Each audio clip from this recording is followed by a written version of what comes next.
DW Africa Link. War of words between South African President Ramaphosa and Trump after the US president accused South Africa of, quote, confiscating land and treating certain classes of people very badly. That sounds like Trump, doesn't it?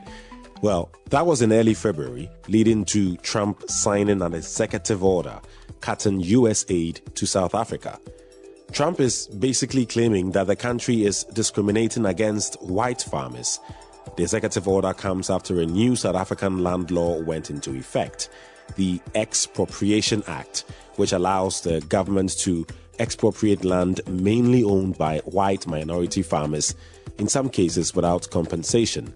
So no doubt this has raised eyebrows. Meanwhile, South Africa's government says it has, quote, not confiscated any land.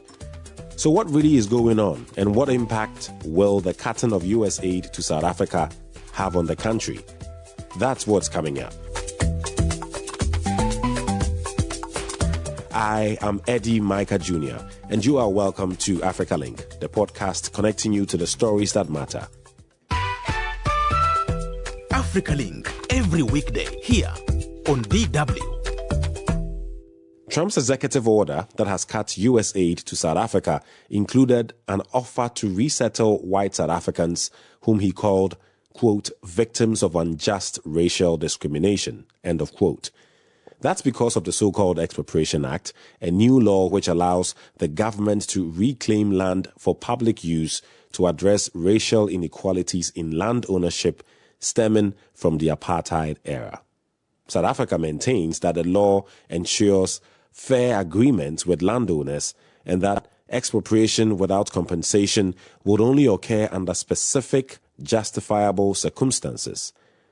Elon Musk, a South African native and close advisor to Trump, accused South Africa of, quote, racist ownership laws, end of quote, against white farmers. For more on this, I am joined by Professor Lesiba Teffo, political analyst attached to the University of South Africa. And also, we have Thuso, Khumalo, our correspondent in Johannesburg, South Africa. Welcome to the both of you. Mr. Teffo, how would you describe this back and forth between the US and South Africa? I get your question, but unless you have a small background to what exactly is going on, then you would have a problem. Because look, if the South African society had lived the values that undergird the Constitution, namely reconciliation, nation building, and social cohesion, perhaps you and I wouldn't be talking about what we are talking about.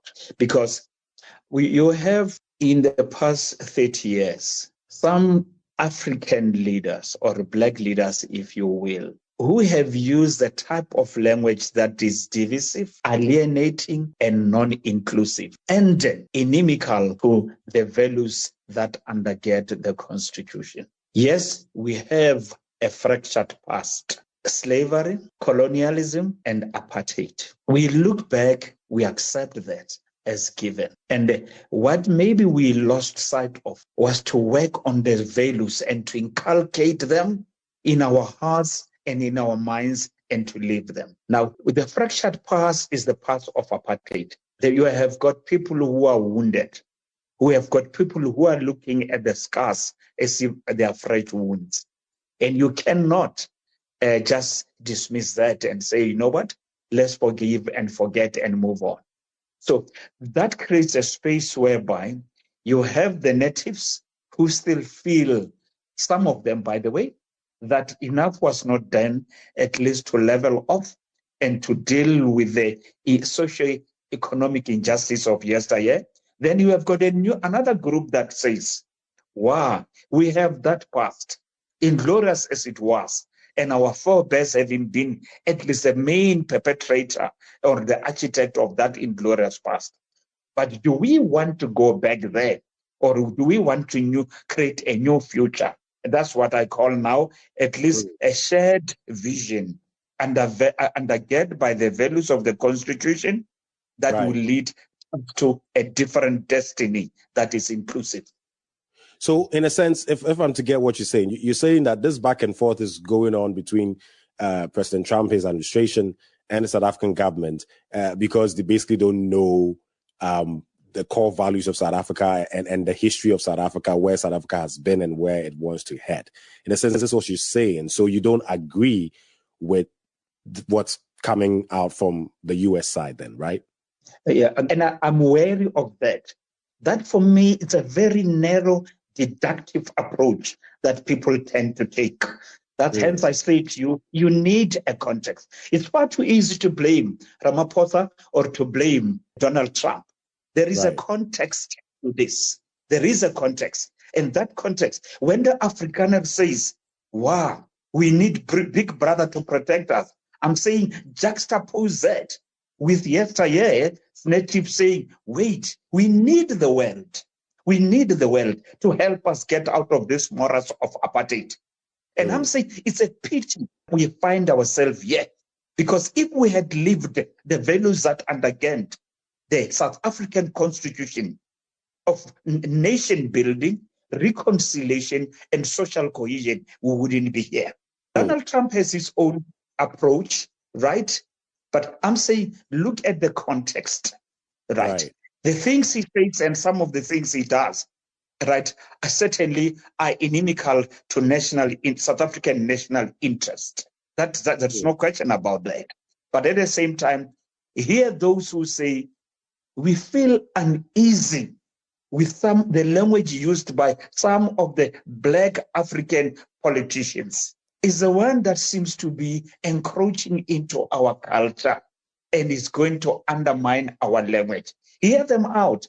Then you have the economist, and then they say the National Heritage Council, this economy that we have is not strong enough to take care of such a socialist approach. But at the same time, they're also saying, we know who benefited out of this experience in the past 8 years. It's not the small man on the ground. It's not the wretched of the earth. It's the political elite. Can we try something else? And lastly, the expropriation of land. If the political will was there, we wouldn't be talking about this today. Section 25 of the Act of the Constitution enabled the politicians to expropriate land where necessary without compensation. But they waited for far too long, like Mugabe did, that when they are about to lose power, then they become reckless. I mean, you make a very interesting point.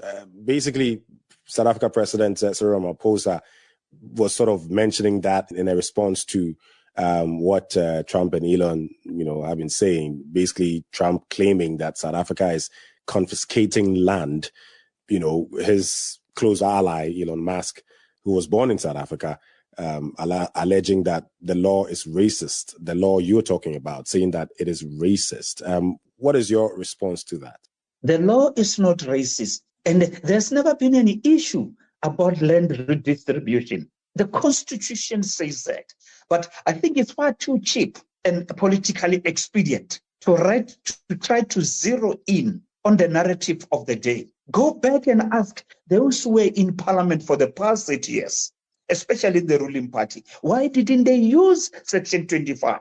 Why didn't they?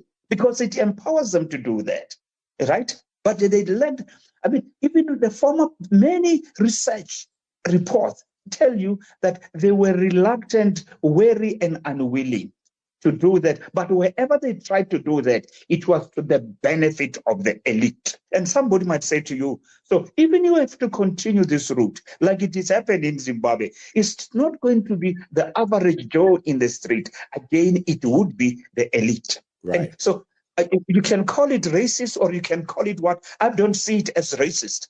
All I'm saying is that we have the land, enough for us all. Can we share it to the benefit of all who are there? I know the wariness and the reluctance of the wise, because no doubt for now they hold by far the majority of the land, but also in quotes, majority in quotes, because the majority of the land is in the hand of the state in South Africa. Right. Thank you very much for those points. Let me cross over to Thuso Khumalo, who's also been keenly following this. Thuso, generally give me how people have responded to this sort of back and forth? What are they telling you? The older South Africans are concerned about the messages that are coming from Trump. First, because they see that as untruth. They dismiss it. I know our analyst said that's too cheap, but a lot of South Africans are saying currently there is no taking of land by force. Currently, the Afrikaners are living peacefully in the country, and they still have this economy that they gained from the past. So a lot of South Africans are saying this is Trump trying to divide South Africa, trying to put racial lines between South Africans. But of course, you have got the Afrikaners that are saying there are laws that are limiting their opportunities in terms of furthering their education, the economic empowerment laws that allow certain quotas for South Africans and for Black South Africans. So it's a mixed bag. We have got the other side saying, let's move on. It is the past. Let's have all equal opportunities. But on the other side, the blacks are saying we can't move on because the economic power is still in the hands of the few, still in the hands of those who benefited unfairly and unduly. So we need to use laws to equalize this. So these are some of the sentiments that are coming from South Africans. Right. And then all this back and forth, the reason it's even gotten more intense is that because of this back and forth, U.S. President Donald Trump has cut the financial aid to South Africa over the so-called land law that they see, or he and Elon Musk at least, see as wrong or calling it racist, allegedly. What impact is this cut of financial aid to South Africa having on the country? It is quite a huge impact because if you look at the AIDS program, South Africa is about 6 million people that are living with HIV and AIDS. So that's quite a big number. And the aid from the United States of America, it was, for example, let me take you through what was budgeted for 2024 to 2025. It's about $439 million that was budgeted to come from US as aid. And that's targeting about 17% of the people that have got HIV and AIDS in South Africa. So separate that and tell me the consequences are very disastrous. Of course, the government is able, for now, the government has been taking care of about the 74%, and of course other organizations and private business taking care about the other percent. But once you take that $439 million out, you can tell the consequences. People will start skipping their medication, especially in rural areas where NGO have been doing a great job through this kind of aid and funding. So you find that those people will have nowhere to get these basics. The government will have to find ways and means of covering that gap, of which South Africa is already in economic difficulties as we speak. There are a lot of people who need basic things like food, water, and housing. So to add this other burden is just going to be very difficult for South Africa, and especially for the people that are involved who are solely depending on these handouts that have been coming from America, because the government could not cover the entire 100% of the needs. Right. Professor Teffo, there is no doubt that it seems humanitarian aid is being weaponized by the Trump administration, isn't it? I'm one of those who would want to look at oneself and say, where did we get it wrong? Why should it be a big deal whether Trump is Father Christmas or not? Where did we lose a plot in a continent heavily and immensely endowed with resources? The DRC is in all sorts of trouble right now, right? Because of the mineral source it has.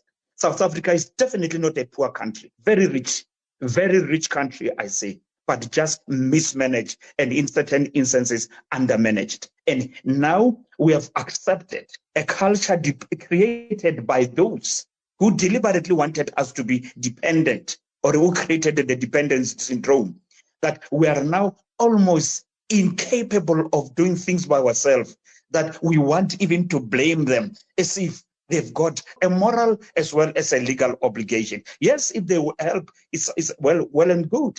But if they don't want to help, I wouldn't call it weaponization. I would say it's a wake-up call for the natives of the continent, Forget about South Africa, because South Africa is a microcosm of the continent. We have resources, we have mineral resources, but we have mismanaged them. And through corruption and other things, we are in this mess and we are dependent. And we want to blame those who don't want to give us weapons rather than to look at ourselves. Right.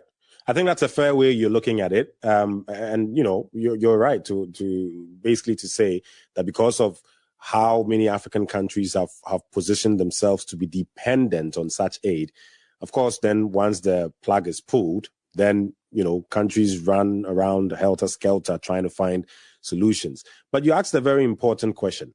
How did we get here, for starters? Why did South Africa find itself where it is being punished by not being given handouts? That is a key question for me. How did we get ourselves into a situation where if we don't get handouts, then we cry foul? And how do we get out of that? That 10, 30 years down the line, our grandchildren are not complaining like I'm complaining right now, that the absence or the termination of aid is weaponized, right? Yes, there is no doubt. If the slogan of the US aid says, from the American people to the people of the world. If they can help, like any other countries that help us, especially in difficult times when we're fighting for liberation, so be it. It's most welcome. But transcend the mindset that without external assistance, you are inherently incapable of doing things for yourself, yet in the midst of so much wealth, minerals, and natural resources. So what do you think really is behind this? I mean, why would Trump want to punish South Africa? For what? That man, just like Ronald Reagan, they know how to play the stage. I mean, he came here, indeed, on the global political arena like a colossus, right? Like a bull in a china shop. I have no doubt in the next 3-6 months, you'll see him toning down, many things not being implemented. And remember, the world is much bigger than Donald Trump and much bigger than America. And the Americans, many of them want humane, social, and neighborly coexistence. And the man who came on the stage, he's also making Americans less safe and less secure wherever they are. And they've been there 10, 20 years ago or 30 years ago. And I don't think they want to get back there. The formula that this man is taking is the one that will make Americans, again, the pariah of the world. So just to be clear, you don't think Trump is actually going to make America great again, or will he? No, he found it great and he will leave it great. But he can at least make it more vulnerable than it has been yesteryear. Great. So, Thuso, it seems like such a mess, isn't it? I mean, you've talked about how this is definitely going to hit South Africa, and it shouldn't have been the case, but it is, especially going to be hitting HIV, people living with HIV, AIDS. It's also going to affect, their medication.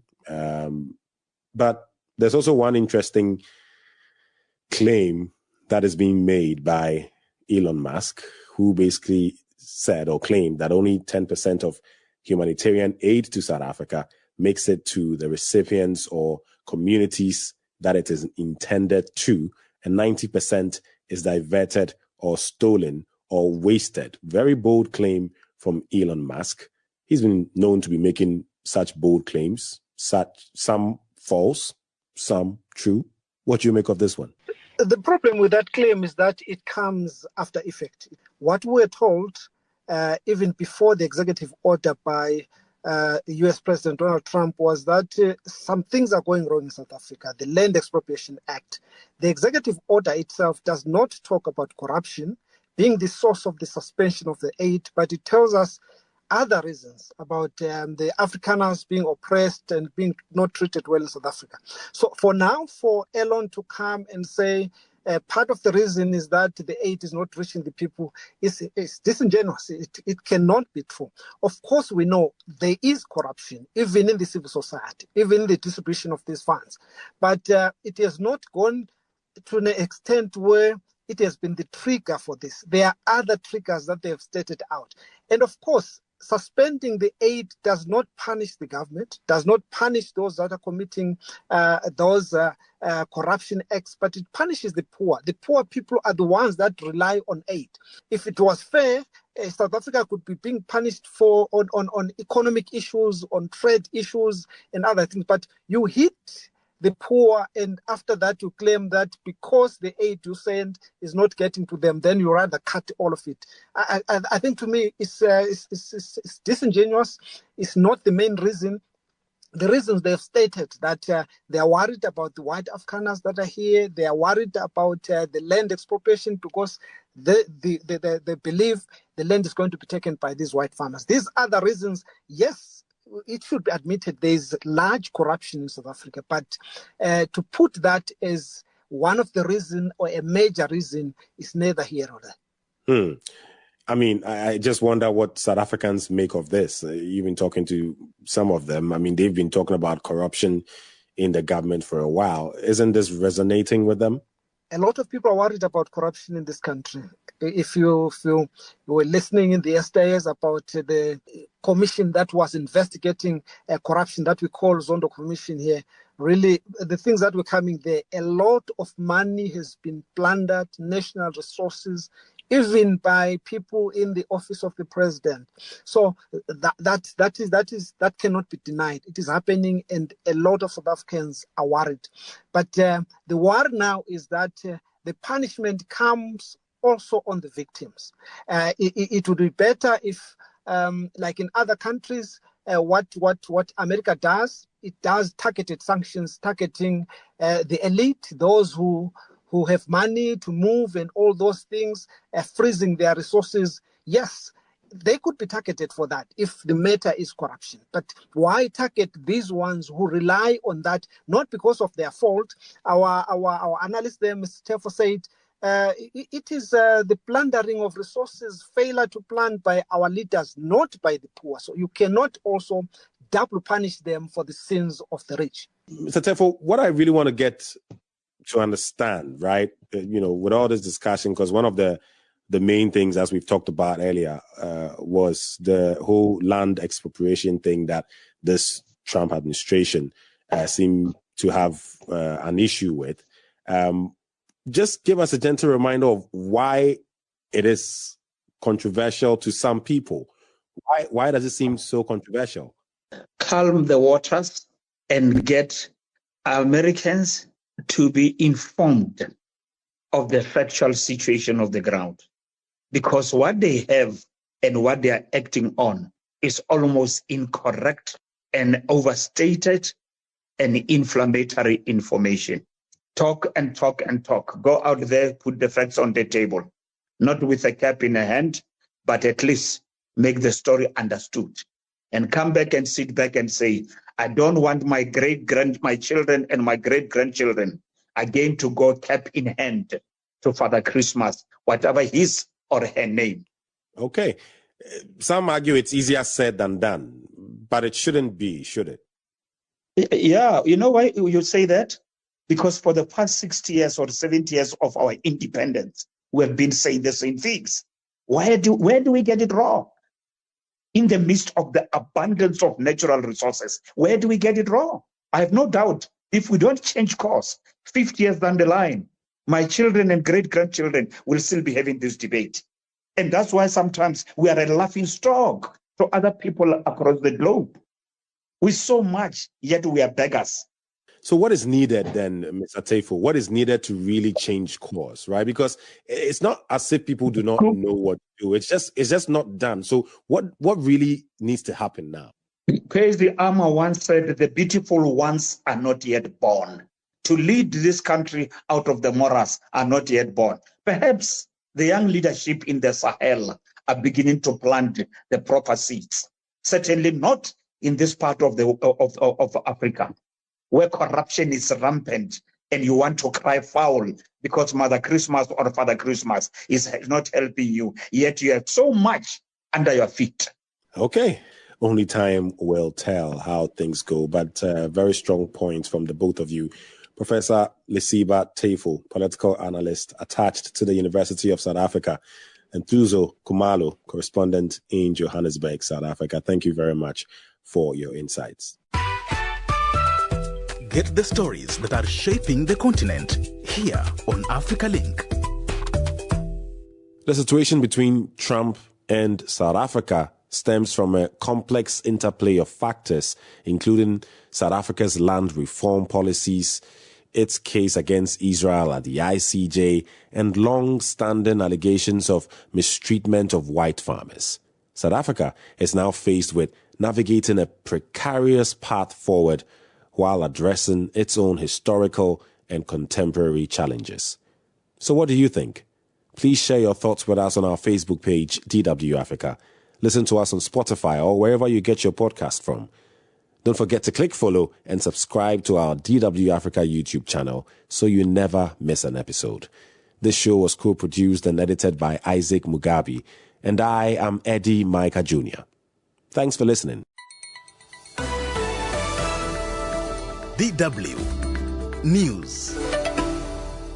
Here are today's top news stories and why they matter. Senegal and France are preparing to completely withdraw all French soldiers stationed in the West African country by the end of this year. The two countries said in a statement that they would set up a joint commission to organize the departure of French troops from the country